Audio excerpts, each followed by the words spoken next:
আল্লাহ আল্লাহ বলনেওয়ালা লোক থাকবে ততক্ষণ, তালিম থাকবে যতক্ষণ, আল্লাহ আল্লাহ শিখানেওয়ালা লোক থাকবে যতক্ষণ। আল্লাহ আল্লাহ শিখানেওয়ালা যখন থাকবে না, মানুষ তখন আল্লাহ আল্লাহ ভুলে যাবে। অর্থাৎ তালিম থাকবে যতক্ষণ, আল্লাহ বলা মুমিন থাকবে ততক্ষণ। তালিম থাকবে কতক্ষণ? আলেম থাকবে যতক্ষণ। আলেম থাকবে না, তালিম থাকবে না। আলেম না থাকলে তালিমও থাকবে না, তালিম না থাকলে মুমিনও থাকবে না। আর মুমিন যখন না থাকবে, আল্লাহ তখন এই আসমানটাকে আর রাখবেন না। কথা বুঝতে পারছেন? তাহলে আলেমের দাম আছে না নাই? আমাদের কাছে নাই, কিন্তু যারা বোঝে না তাদের কাছে আছে।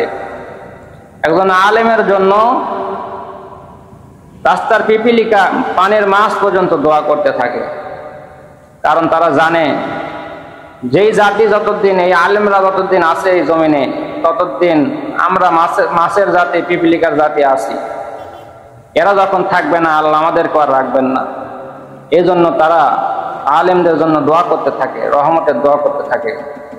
অথচ সেই আলেমদের কদর আমাদের কাছে আজকে নাই। এরপরে নবীজি কিছু ভবিষ্যৎবাণী করে গেছেন, কিয়ামতের কিছু আলামত, কিছু নিদর্শন বলে গেছেন, যে এই চিত্র যখন সমাজের ভিতরে দেখবে, দেশের ভিতরে দেখবে, তখন বুঝবে যে কিয়ামত খুব কাছাকাছি চলে এসেছে। এই কিয়ামতের বড় আলামত এবং ছোট আলামত আছে। আমাদের বড়ই দুর্ভাগ্য যে কিয়ামতের ছোট আলামত সব প্রকাশিত হয়ে গেছে, বাকি আছে নাকি? মানে কাছাকাছি চলে এসেছে। বড় আলামত প্রকাশ হওয়ার সাথে সাথে আর তখন কারো তওবা কোনো কাজে আসবে না। আসবে? আমরা বড় আলামতের জন্য অপেক্ষা করতেছি। কেমন মুমিন আর কেমন ঈমান আমাদের। কিয়ামতের আলামত নিয়ে আমাদের দেশের বাউল ফকিরেরা একটা গান বলেছে, একটা গান লিখেছে। এই গানটাকে আমি আপনাদেরকে একটু শোনাবো। যদি আবার কারো উপর দিয়ে যায়, আমার উপর রাগ করবেন নাকি? গানের কথা যদি কারো উপর দিয়ে যায়, আমার উপর রাগ করবেন? রাগ করলেও আমার কিছু করার নাই। মসজিদের ইমাম সাহেবের সাথে, একজন দিনের পথে চলা মানুষের সাথে যদি কারো সম্পর্ক ভালো না থাকে, বুঝতে হবে তার কপাল বড়ই খারাপ। কারণ দিনের পথে চলা মানুষগুলো কখনো কারো ক্ষতি করে না।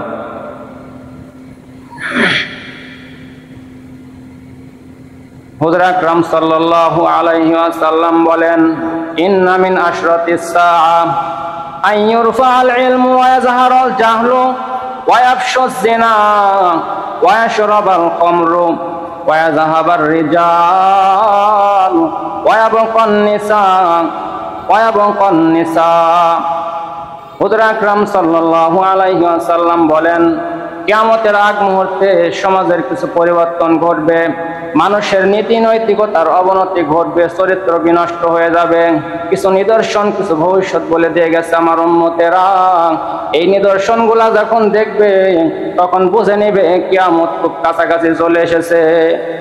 আইয়ুরফা আল ইলমু, এক নম্বরে হলো এলেম উঠে যাবে, এলেম উঠে যাবে। লক্ষ্য করে দেখেন, এলেম কিন্তু দিন দিন উঠে যাইতেছে। এলেম উঠে যাবে মানে কি? এই কিতাবের মধ্যে কি লেখা থাকবে না? কোরআনের মধ্যে লেখা থাকবে না? না না, কিতাবের মধ্যে লেখা থাকবে, কোরআনের মধ্যেও লেখা থাকবে। কিন্তু এলেম, এই কিতাব পড়ার মতন, কিতাব পড়ানোওয়ালা মানুষ আর কেউ থাকবে না। আল্লাহ রাব্বুল আলামিন এই কিতাব থেকে অক্ষর তুলে নেবেন না। আল্লাহ রাব্বুল আলামিন আলেমদেরকে তুলে নেবেন, মুমিন বান্দাদেরকে তুলে নেবেন। কিতাব পড়ার মতন মানুষ থাকবে না। কিতাব থাকবে ঘরে ঘরে, মানুষের ঘরে ঘরে বই পুস্তক থাকবে। বুখারী শরীফ থাকবে, মুসলিম শরীফ থাকবে, কিন্তু মুসলিম শরীফ, বুখারী শরীফ বোঝার মতন মানুষ থাকবে না। আল্লাহ, এলেম উঠে যাবে, এলেম উঠে যাবে। ভালো করে লক্ষ্য করে দেখুন, এলেম কিন্তু দিন দিন উঠে যাইতেছে, এলেম কিন্তু এই জমিনে নাই। কেন কেন এলেম উঠে যাইতেছে? প্রশ্ন হলো কেন উঠে যাইতেছে? আল্লাহ রাব্বুল আলামিনের একটা নিয়ম হলো, একটা বৈশিষ্ট্য হলো, আল্লাহ রাব্বুল আলামিন বলেন, কেউ যদি আমার কোনো নিয়ামত পাইয়া আমার নিয়ামতের শুকর আদায় করে, তাহলে আমি তাকে নিয়ামত বৃদ্ধি করিয়া দিই। আর যদি নিয়ামতের অশুকর করে, আমি তার কাছ থেকে নিয়ামত ছিনিয়ে নেই। একজন আলেমকে আপনারা সামনে পেয়ে একজন আলেম ওলামার যদি আপনারা কদর না করেন, তাহলে আল্লাহ রাব্বুল আলামিন ওই আলেম ওলামাদেরকে উঠায় নেবে আর মূর্খ লোক দিয়া ভরে দেবে। জ্ঞান বুদ্ধি বলে মানুষের মধ্যে আর কিছু থাকবে না। লক্ষ্য করে দেখেন, একজন আল্লাহওয়ালা, একজন বড় মাপের আলেম যদি এই জমিন থেকে চলে যায়, তাহলে ওই জায়গা পূরণ করার মতো এরকম আলেম কিন্তু আর পাওয়া যায় না। একজন বড় আলেম যখন যে জায়গা ছেড়ে চলে যায়, সেই আলেমের জায়গা পূরণ করার মতন আর কাউকে পাওয়া যায় না। বুঝতেছেন? আলেম ওলামাদেরকে আমরা কদর করি না, সম্মান করি না, উল্টা আরো তাদের বিরুদ্ধে আমরা লেগে থাকি। আমার জ্ঞান পড়ার পরের থেকে আমি যতগুলা হুজুরের সাথে পরিচিত হয়েছি, দেখছি মানুষ, বেশিরভাগ মানুষই সবসময় আলেম ওলামাদের চোখে পানি ঝরায়, তাদেরকে কষ্ট দেয়, আঘাত করে, দিনের পর থেকে তাদেরকে সরিয়ে দেয়।